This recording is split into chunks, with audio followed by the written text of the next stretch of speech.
The Australian Prime Minister has increased the pressure on Rupert Murdoch's media operations here, saying they need to answer hard questions. One of her backbenchers has gone even further, suggesting that there's a cosy relationship between police and some journalists. Political correspondent Tom Eagleton has more from Canberra. Tilting at windmills. The attack on Rupert Murdoch's power in Britain is emboldening Julia Gillard to take on his news empire on home turf. And I think that does mean that Australians here look at News Limited and they've probably got some hard questions that they want answered. News Limited's boss released a statement saying those comments were unjustified and regrettable, adding, "There is absolutely no connection between events in the UK and our business in Australia."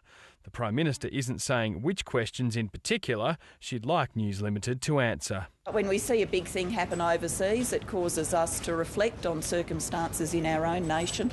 So I'm saying no more or no less than that. But one in her government is saying more than that.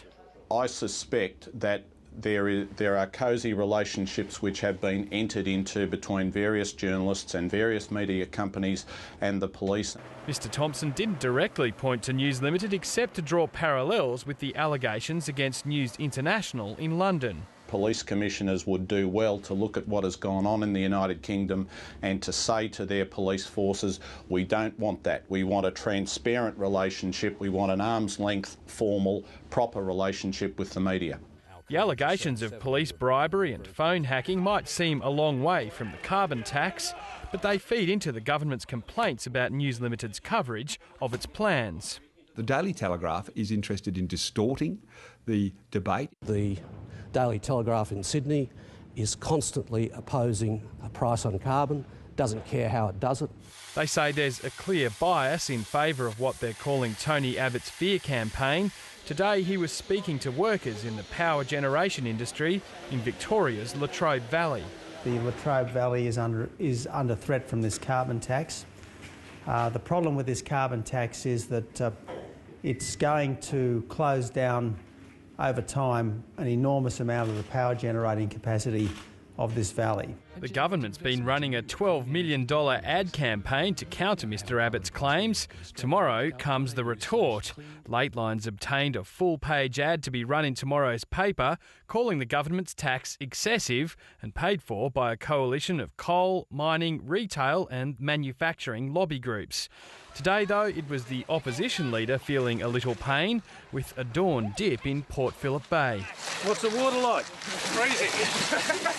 This all just goes to show Mr Abbott will do and say anything to keep his negative campaign up because he's all about the politics, not about the nation's future.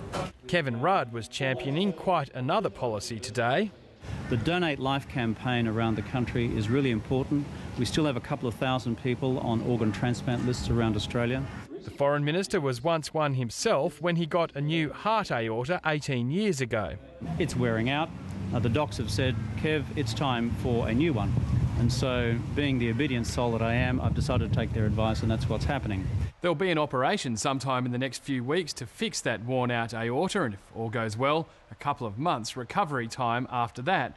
The Foreign Minister says he's looking forward to returning to work, which is just as well for the government. A by-election in his Brisbane seat could cost Julia Gillard the lodge. Tom Eagleton, Lateline.